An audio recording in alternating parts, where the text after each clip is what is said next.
Hello friends, नमस्कार। एक बार फिर स्वागत करेंगे आपके अपने यूट्यूब चैनल GDS जी के क्लासेस में। तो साथियों, आज के इस वीडियो में हम इम्पोर्टेंट डिस्कस करेंगे railway police force SI constable के एग्ज़ाम के लिए जो आज आपके 24 में होने वाला है।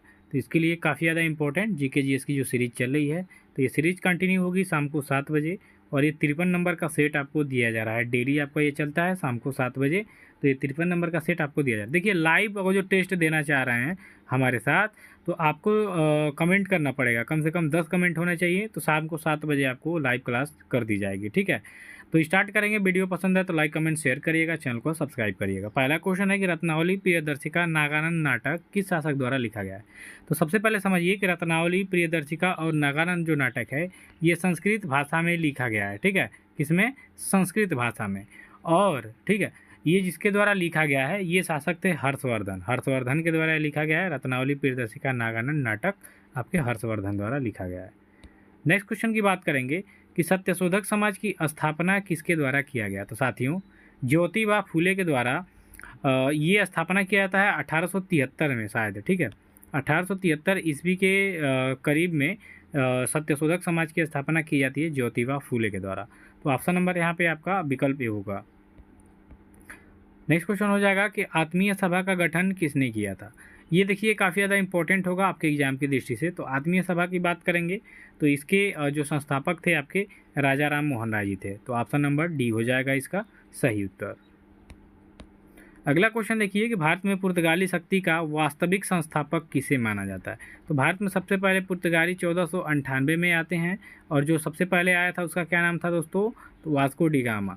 ये 1498 में कालीकट के बंदरगाह पे आता है, जिसका स्वागत वहाँ के राजा जमोरिन करते हैं, ठीक है। और यहाँ से ये जाता है, लगभग 3 बार ये आता है भारत में। तो भारत में पुर्तगाली शक्ति का वास्तविक संस्थापक यहाँ पूछा गया है, ठीक। आने वाला नहीं, वास्तविक संस्थापक। तो अल्बुकर्क को भारत में पुर्तगाली शक्ति का वास्तविक संस्थापक माना जाता है। तो यहाँ पे बी ऑप्शन हो जाएगा आपका सही उत्तर। अगला क्वेश्चन देखिए, प्लासी के युद्ध के समय मुगल बादशाह कौन थे। 1757 में युद्ध लड़ा गया था प्लासी का, और इस समय मुगल बादशाह थे आपके आलमगीर द्वितीय। तो ऑप्शन नंबर यहाँ पे आपका हो जाएगा ए इसका राइट आंसर, कि प्लासी के युद्ध के समय मुगल बादशाह कौन थे साथियों? तो आपके आलमगीर द्वितीय। कौन थे? आलमगीर द्वितीय। ये क्या थे? तो ये आपके प्लासी के युद्ध के समय मुगल वंश के शासक थे। अगला क्वेश्चन देखिए, ये पुरंदर की संधि मुगलों और शिवाजी के साथ होती है, पुरंदर की संधि। और ये कब होती है आपकी? तो ये होती है आपकी 1665 ईस्वी में पुरंदर की संधि। तो ये काफ़ी ज़्यादा इंपॉर्टेंट हो जाएगा आपका, वेरी इंपॉर्टेंट करिएगा कि पुरंदर की संधि आपकी 1665 ईस्वी में हुई थी, ठीक है। चलिए नेक्स्ट क्वेश्चन की बात करेंगे कि वर्ष 1861 में भारतीय दंड संहिता इंडियन पेनल कोड यानी IPC किसके कार्यकाल में निर्मित की गई थी। ये देखिए काफ़ी ज़्यादा इंपॉर्टेंट और बढ़िया क्वेश्चन है कि जो IPC की धारा लगती है भारतीय दंड संहिता, ये किस शासक के कार्यकाल के दौरान लगा था, यानी किस गवर्नर जनरल के शासनकाल या वायसराय का कह लेंगे, क्योंकि 1858 के बाद वायसराय पोस्ट आ जाता है ना भारत में। तो लॉर्ड कैनिंग के शासनकाल में ये भारतीय दंड संहिता इंडियन पीनल कोड IPC जो है ये इनके कार्यकाल में निर्मित की गई। तो ऑप्शन नंबर ए इसका राइट आंसर हो जाएगा। अगला क्वेश्चन कि अहोम विद्रोह 1828 से 35 किस राज्य से संबंधित है। ये काफ़ी ज़्यादा इंपॉर्टेंट है, ये कई बार आपके एग्जाम में आया है। तो अहोम विद्रोह, अहोम ठीक है, सॉरी अहोम, ये आपके असम राज्य से संबंधित है। कौन सा? तो अहोम विद्रोह आपके असम राज्य से। इसका सही उत्तर सी होगा। अगला क्वेश्चन है कि अमृत बाजार पत्रिका की स्थापना किसने की थी। तो साथियों, अमृत बाजार पत्रिका की बात करेंगे, ये काफ़ी ज़्यादा इंपॉर्टेंट है और इनके द्वारा किया गया, इनका नाम है शिशिर कुमार घोष। तो ऑप्शन नंबर डी करेंगे यहाँ पे कि अमृत बाजार पत्रिका की स्थापना शिशिर कुमार घोष के द्वारा की गई थी। कल शाम को 7 बजे हमारे साथ जुड़िएगा, ठीक है, लाइव के लिए। तो आज कमेंट कर दीजिएगा कम से कम 10। दयानंद सरस्वती द्वारा सत्यार्थ प्रकाश पुस्तक किस भाषा में लिखी गई है। तो दयानंद सरस्वती की यहाँ पे बात कर लेंगे। तो दयानंद सरस्वती द्वारा सत्यार्थ प्रकाश जो है ये आपके संस्कृत भाषा में लिखा गया था। याद रखिएगा, सत्यार्थ प्रकाश के रचयिता कौन है? तो दयानंद सरस्वती जी हैं। और किस भाषा में लिखी गई है? तो संस्कृत भाषा में। ऑप्शन डी होगा इसका। चलिए आगे बढ़ेंगे अगले क्वेश्चन की तरफ। तो अगला क्वेश्चन है आपका, सबसे चमकीला ग्रह कौन सा है। तो सबसे चमकीला आपका हो जाएगा इसमें से शुक्र ग्रह। ये पृथ्वी की जुड़वा बहन के रूप में भी जाना जाता है और ये सबसे चमकीला ग्रह है। भोर और सांझ का तारा भी इसको कहा जाता है। तो इतनी बात याद रखिएगा। चलिए आगे बढ़ेंगे। निम्नलिखित में से कौन सा भारतीय राज्य कर्क रेखा के उत्तर में स्थित है? तो कर्क रेखा के उत्तर में जो बीचों बीच से जाती है, 8 राज्य लगभग इससे जुड़े हुए हैं। तो कर्क रेखा के सीधे उत्तर में आपका हो जाएगा इसमें से मणिपुर। ऑप्शन नंबर बी करेंगे। अगला क्वेश्चन है कि कर्क रेखा गुजरती है इनमें से? तो मध्य प्रदेश, त्रिपुरा, मिजोरम, ये तीनों से होकर गुजरती है। तो इसलिए इसका हो जाएगा इन सभी से, ऑप्शन डी हो जाएगा। अगला क्वेश्चन देखिए, भारत के किस राज्य की सीमा नेपाल, भूटान और चीन 3 देशों के साथ मिलती है? तो भारत के किस राज्य की सीमा भाई नेपाल, भूटान और चीन देश के साथ मिल जाएगी? आपको फटाफट बताना है। तो ये आपका सिक्किम हो जाएगा, ऑप्शन नंबर ए। चलिए नेक्स्ट क्वेश्चन देखिए, डुरंड रेखा किसके साथ भारत की सीमा निर्धारित करती है? यहाँ पे डुरंड रेखा की बात करेंगे तो जो आपका डुरंड रेखा है ये अफगानिस्तान के साथ, और देखिए अफगानिस्तान और भारत, ठीक, इनके बीच में जो सीमा रेखा है ये आपकी डुरंड रेखा के नाम से जानी जाती है। तो ऑप्शन नंबर बी हो जाएगा। अगला क्वेश्चन, पश्चिम बंगाल का शोक किस नदी को कहा जाता है? तो साथियों पश्चिम बंगाल का हो जाएगा शोक आपका दामोदर नदी। तो ऑप्शन नंबर यहाँ पे सी हो जाएगा राइट आंसर। अगला क्वेश्चन कह रहा है कि महाराष्ट्र की जीवन रेखा किस नदी को कहा जाता है? तो साथियों महाराष्ट्र की जीवन रेखा की बात करेंगे तो ये आपकी कोयना नदी को कहा जाता है। ठीक है, ऑप्शन नंबर डी को यहाँ पे सही करेंगे। चलिए अगला क्वेश्चन है, सोचीपारा जलप्रपात आपके किस राज्य में स्थित है? तो साथियों सोचीपारा की बात करेंगे तो ये आपके केरल राज्य से संबंधित है। ऑप्शन नंबर ए हो जाएगा इसका। ठीक, चलिए अगला क्वेश्चन देख लीजिए, दूधसागर जलप्रपात आपके किस राज्य में स्थित है? तो दूधसागर जलप्रपात की बात करेंगे साथियों तो ये हो जाएगा आपका गोवा में। ठीक है, दूधसागर याद रखिएगा गोवा में। तो ऑप्शन नंबर डी को सही करेंगे।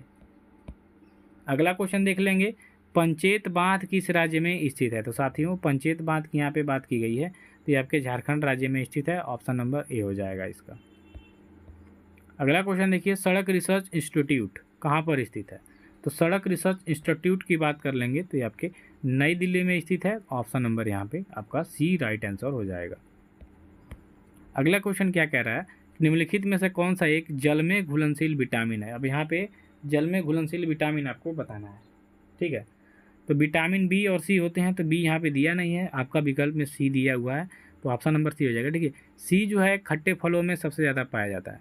खासकर अगर जो आपसे पूछ ले कि विटामिन सी का सबसे मूल क्या हो जाएगा आपका, तो आंवला। किस फल में सबसे ज़्यादा विटामिन सी पाया जाता है?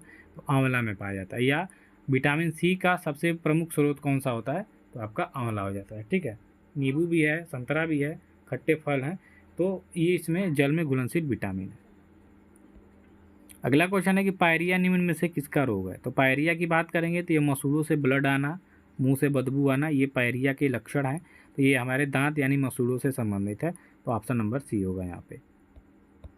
अगला क्वेश्चन है कि निम्नलिखित में से किस खनिज की कमी से एनीमिया रोग होता है? तो एनीमिया रोग की बात करेंगे तो जब हमारे शरीर में लोहा यानी आयरन की कमी होती है, फॉलिक एसिड जो होता है इसकी कमी होती है, तो एनीमिया रोग होता है। तो याद रखिएगा लोहा की कमी से देखिए जो पालक के पत्ते हैं इसमें सबसे ज़्यादा आयरन पाया जाता है, इसलिए एनीमिया जो रोग से संबंधित ग्रसित होते हैं इनको लोहा यानी कि आयरन लेने की सलाह दी जाती है, जो कि पालक में प्रचुर मात्रा में पाई जाती है। अगला क्वेश्चन देखेंगे कि अर्जुन पुरस्कार किस क्षेत्र से संबंधित है? तो साथियों यहाँ पे अर्जुन पुरस्कार की बात कर लेंगे तो ये आपके खेलकूद के क्षेत्र में उत्कृष्ट प्रदर्शन जो करते हैं, जैसे मोहम्मद शमी अभी हाल ही पिछले वर्ष इनको मिला है अर्जुन पुरस्कार इनको। तो ऑप्शन नंबर ए कर लेंगे खेलकूद। अगला क्वेश्चन देखिए, संयुक्त राज्य अमेरिका का राष्ट्रीय खेल क्या है? तो साथियों संयुक्त राष्ट्र अमेरिका की बात कर लेंगे तो इसका राष्ट्रीय खेल हो जाएगा आपका बेसबॉल। तो ऑप्शन नंबर डी को राइट करेंगे। अगला क्वेश्चन है कि the waste of my life the taste of my life पुस्तक के लेखक कौन है?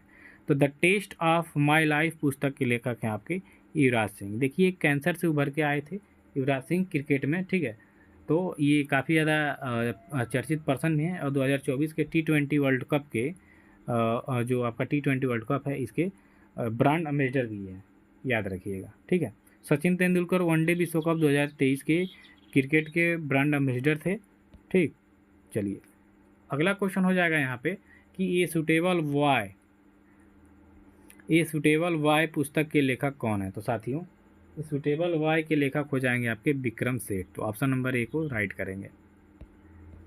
अगला क्वेश्चन है कि भारत में राष्ट्रीय उपभोक्ता दिवस कब मनाया जाता है। तो साथियों, भारत में राष्ट्रीय उपभोक्ता दिवस 24 दिसंबर को मनाया जाता है प्रतिवर्ष। ऑप्शन नंबर यहाँ पे बी को राइट करेंगे।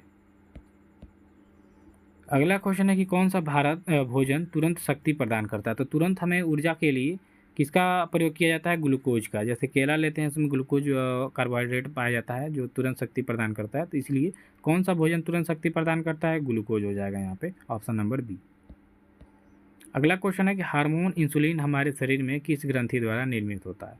तो हार्मोन इंसुलिन की बात करेंगे तो ये अग्न्याशय द्वारा स्रावित होता है हमारे शरीर में। तो ऑप्शन नंबर इसको सी करेंगे। ठीक है, चलिए अगला क्वेश्चन है, लाल रक्त कणिकाएं शरीर के किस भाग में बनती है, यानी आरबीसी की यहाँ पे बात हो रही है। ठीक है, लाल रक्त कणिकाओं की, तो ये आपके अस्थि मज्जा में बनती है। ऑप्शन नंबर ए करेंगे। अगला क्वेश्चन, एक ही समय दोनों तरफ कौन सा प्राणी देख सकता है। तो एक ही समय में दोनों तरफ देखता है आपका गिरगिट। तो ऑप्शन नंबर बी हो जाएगा। अगला क्वेश्चन, निम्नलिखित में से कौन सी धातु मानव ने सर्वप्रथम प्रयोग की। तो ये हो जाएगा आपका तांबा धातु, ऑप्शन नंबर सी। अगला क्वेश्चन, कृत्रिम वर्षा के लिए प्रयुक्त किया जाता है। तो कृत्रिम वर्षा के लिए आपका प्रयोग किया जाता है सिल्वर आयोडाइड। तो ऑप्शन नंबर डी हो जाएगा।